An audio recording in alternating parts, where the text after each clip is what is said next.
When an elderly woman walked into a luxurious restaurant, no one suspected her quiet presence would expose a shocking truth and bring the entire room to a standstill. The late afternoon sun cast a warm glow through the wide glass windows of Pton Beastro, a renowned fine dining spot in Portland, Oregon. The air inside was filled with quiet murmurs, the clinking of glasses and the soft notes of a live pianist in the corner, the kind of place where patrons came to celebrate life's milestones or close, lucrative business deals amid the polished decor and tailored suits. The entrance door opened to reveal an elderly black woman. Her steps were slow but purposeful, her back straight. Despite the years etched into her frame, she was dressed in a navy blue coat with delicate embroidery along the cuffs, her small black handbag tucked securely under her arm. Her expression was calm, yet there was a quiet authority about her that turned a few heads. The hostess greeted her with a smile that felt a touch, forced something almost imperceptible but present. "Nonetheless, do you have a reservation, ma'am?" she asked, glancing briefly over her shoulder as if to ensure she wasn't holding up the line. "Yes, under the name Mrs. Holloway." The woman replied, her voice steady and polite. The hostess scanned the list, nodded, and led her to a table tucked away in a corner near the kitchen. Not the best seat in the house, but Mrs. Holloway didn't complain. She took her seat, folded her hands on the table, and glanced at the menu. But something was off. A few moments passed, then several more. The waiter assigned to her, section a tall man in his late 20s named Todd, walked past her table multiple times, barely sparing her a glance when he finally approached. His smile was thin, and his tone carried an edge. "Sorry for the wait," he said briskly. "We're really busy right now. I'll be back in a bit to take your order." Mrs. Holloway nodded gracefully and thanked him. Though the nearby tables filled with younger, more casually dressed diners seemed to be receiving immediate and attentive service, she noticed the side glances a woman 2 tables over whispered something to her partner, both of them sneaking looks in her direction. Another diner furrowed their brow as if trying to piece together why she seemed so out of place. Minutes turned into what felt like an eternity.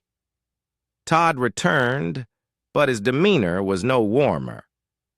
"I'm sorry, but we're a little understaffed. Today might be a while before I can get to you." Mrs. Holloway's lips pressed into a faint smile. "Take your time," she said, her tone betraying none of the frustration she might have felt. She wasn't about to make a scene, but the discomfort in the air was palpable. But just as she settled back into her chair, seemingly unbothered, someone from across the room noticed everything, and their expression darkened from her corner seat. Mrs. Holloway observed the room with a quiet composure. It wasn't her first encounter with this kind of subtle treatment, the kind that wasn't loud or overt, but had a way of making itself known in every delayed service and dismissive glance. Still, she remained poised, her hands resting gently on the table, as if she were merely passing time. Meanwhile, Todd busied himself with nearby tables, his tone cheerful, and his smile effortless, as he took orders and cracked jokes with other patrons when he walked past her table again. Without even acknowledging her, the unease among the other diners began to grow. A young couple near the center of the room exchanged nervous glances. "Why hasn't that table been served yet?" The woman whispered, her voice barely audible over the ambient music. Her partner shrugged, casting a quick glance toward Todd, who seemed completely indifferent. The seconds stretched into minutes, and though Mrs. Holloway kept her calm exterior, a small part of her wondered how far this would go. She reached for her water glass, but even that had been left empty. A few tables away, A waiter delivered a fresh glass of wine to a customer who had arrived long after she did. Todd finally returned, carrying a tray of food destined for another table. He paused briefly as he passed Mrs. Holloway.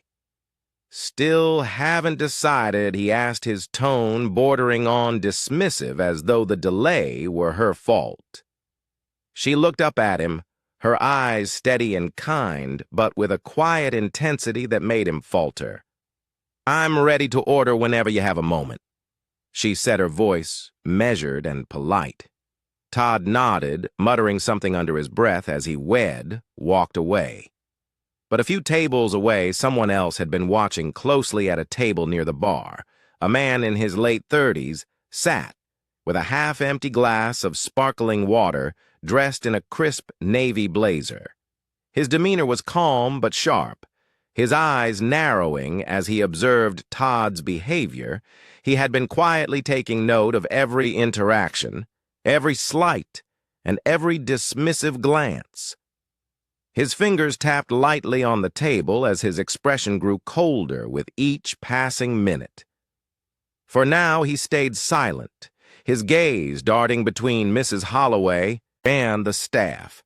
He wasn't just any diner. He was the restaurant's owner, and Mrs. Holloway wasn't just any patron. She was his mother, but he wasn't ready to step in. Just yet, he wanted to see how far this would go, how Todd would treat someone he assumed was powerless. His jaw tightened as Todd laughed with another table, oblivious to the storm brewing on the other side of the room. The tension was building, and though Mrs. Holloway remained calm, the air in the restaurant grew heavier with every passing second. Something had to give, and it was only a matter of time across the room. Elijah Holloway leaned back in his chair, his fingers still rhythmically tapping the edge of the table. He wasn't the type to lose his temper easily.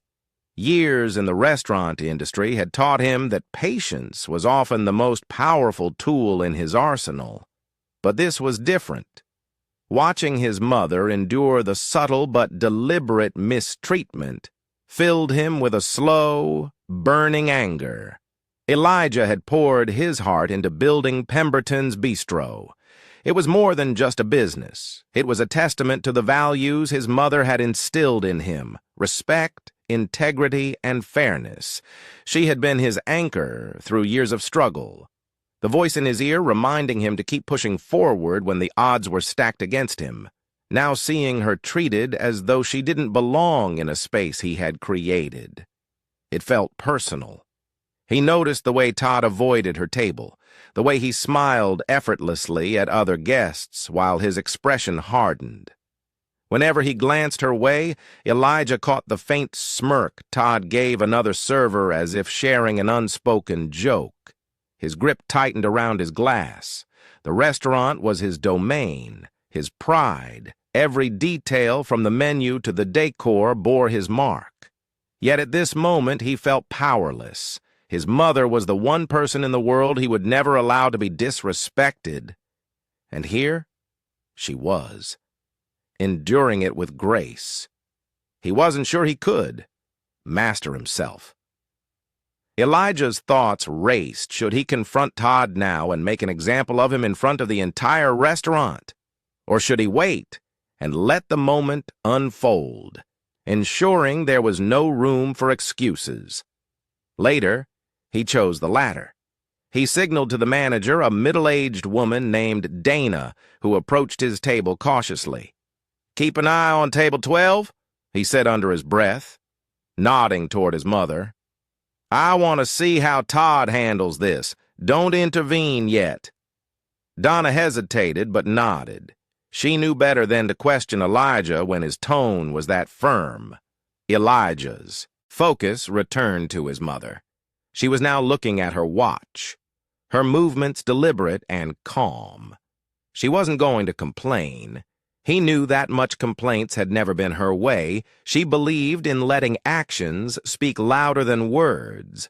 But Elijah also believed in actions, and soon Todd would see the consequences of his. The tension in the restaurant had become impossible to ignore. Conversations had quieted, and more patrons were stealing glances at Mrs. Holloway. Todd, however, seemed oblivious, or perhaps emboldened as he passed by her table again. She politely raised her hand. "Excuse me," she said softly, her voice cutting through the murmurs around her. Todd paused, his expression tightening with impatience. "Yes?"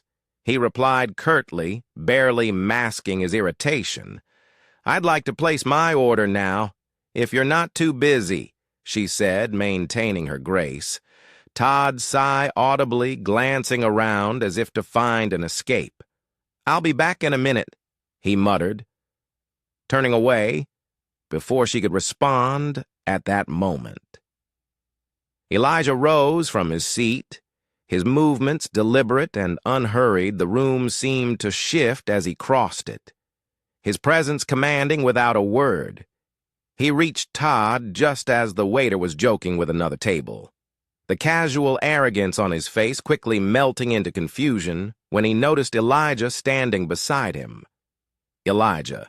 "Hey," Todd stammered, attempting a smile. "I didn't know you were here.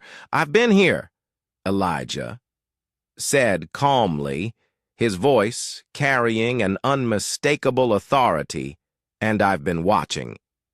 Todd's smile faltered, watching what Elijah's eyes flicked toward his mother's table, then back to Todd. "Watching you ignore my mother, who's been sitting there for almost 30 minutes without so much as a glass of water." The color drained from Todd's face. He glanced toward Mrs. Holloway, who was now sitting upright, her calm gaze locked on the interaction. Your mother?" Todd stammered, his voice cracking. "Yes, my mother." Elijah said, his tone sharpening. "The woman you've treated like an inconvenience, the woman you thought didn't deserve the same respect you've been showering on every other table in this room." The restaurant fell silent. All eyes were now on the even. The pianist had stopped mid-note, his fingers hovering over the keys. Todd opened his mouth to speak, but Elijah cut him off. "Save it," he said, his voice cold. "There's no excuse for what you've done, and everyone here has seen it." Elijah turned to the manager, who had been hovering near the bar, unsure whether to intervene. "Dana," he said, his voice steady, "take over table 12, and make sure my mother has everything she needs immediately." Dana nodded quickly and rushed toward Mrs. Holloway's table, offering her a flurry of apologies as she filled her water glass and handed her a menu. Elijah turned back to Todd, his expression unreadable. "We'll, discuss your future here later. For now, you're done for the day. Go home." Todd stood frozen for a moment, his face a mix of humiliation and regret. Then, without a word, he untied his apron and walked out of the restaurant, the heavy door swinging shut behind him. The silence lingered for a beat longer before Elijah approached his mother's table. He crouched slightly to meet her gaze, his stern demeanor softening into something warmer. "You okay, Mom?" he asked quietly. Mrs. Holloway smiled, reaching out to Pat's hand. "I'm fine, son. You handled that well." Elijah exhaled, the tension in his shoulders easing. "I should have stepped in sooner, no," she replied gently. "You let him reveal his character. Sometimes that's more powerful than confronting someone right away." But as the restaurant returned to its usual hum of activity, it was clear that no one would forget what had just happened, or the lesson it carried. The atmosphere in Pemberton's bistro had shifted. Conversations picked up again, but the air was heavier. More thoughtful patrons who had witnessed the scene now looked at Mrs. Holloway with a mixture of respect and quiet admiration. Elijah returned to his table, his face still composed, though the lingering anger in his eyes hadn't entirely faded. Meanwhile, Dana, the manager, made sure Mrs. Holloway's meal was served promptly. She personally presented the dishes with an apology so heartfelt It felt as though she were trying to undo the actions of the entire evening. Evening Mrs. Holloway accepted the apology with her usual grace, offering a small nod before turning her attention to the food she didn't need. Grand gestures or speeches, her quiet dignity had spoken volumes already at another table. A young couple who had been observing the entire situation leaned toward each other. "I can't believe he treated her like that," the woman whispered, shaking her head. "It makes you think about how often this happens and no one says anything." Her partner nodded thoughtfully. "It's not just about what you see. It's about what you're willing to stand up against when it happens." Elijah overheard their exchange as he passed their table on his way back to his mother. Their words stayed with him. He thought about the countless times people like Todd had gotten away with mistreatment, simply because no one had been watching or cared enough to intervene. When Elijah sat down beside his mother, she reached across the table and took his hand. "You've built something beautiful here, Elijah," she said softly. "But remember, a place like this isn't just about food or ambiance. It's about how people feel when they walk through those doors." "I know, Mom," Elijah replied, his voice tinged with regret. "I let you down tonight." She shook her head.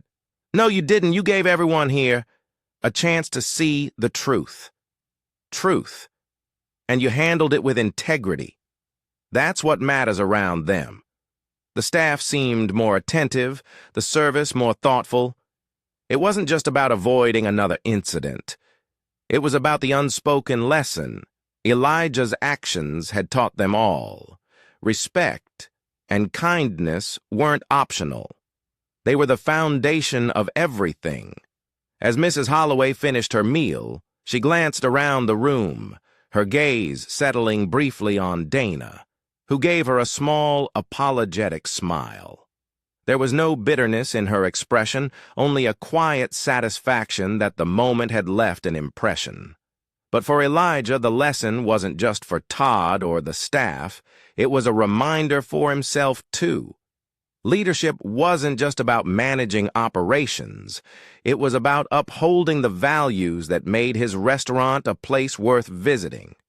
As the evening wound down, Mrs. Holloway prepared to leave her calm demeanor unchanged.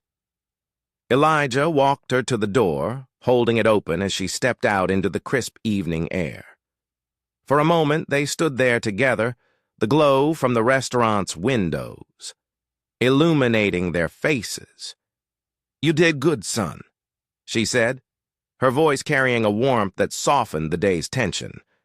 Elijah smiled faintly. "I still wish it hadn't happened at all." She placed a hand on his arm. "What matters is how you responded. You gave everyone in there something to think about, something they'll carry with them. That's the real change." He nodded, watching as she made her way to the car, waiting by the curb before getting in. She turned back and offered him one last smile inside the restaurant. The staff worked quietly to close up the earlier incident still fresh in their minds. Dana gathered the team for a brief meeting, her tone serious yet constructive. "What happened tonight is a wake-up call," she began, "not just about how we treat our guests, but about the culture we're creating here. Every person who walks through those doors deserves respect, no exceptions." The staff nodded, their expressions solemn. Todd's absence was palpable, a reminder of what happens when prejudice replaces professionalism. As Elijah returned inside, he glanced around the emptying dining room. The events of the evening weighed on him, but they also reaffirmed his commitment to making Pton Beastro more than just a restaurant. It had to be a place where dignity and kindness were served alongside the finest meals for the guests who had witnessed it. All the night would linger in their minds. They had come for fine dining but left with a story a story that reminded them of the power of respect, the importance of standing up, and the quiet strength of those who refuse to let injustice define them and to you. Watching, ask yourself, what would you have done in that moment? Would you have spoken up? Would you have stood by and let it happen? These moments aren't always obvious, but they're everywhere. Let tonight's story be a reminder to choose dignity and empathy every time. If this story moved, you don't forget to subscribe and share. It's through these conversations that we grow together.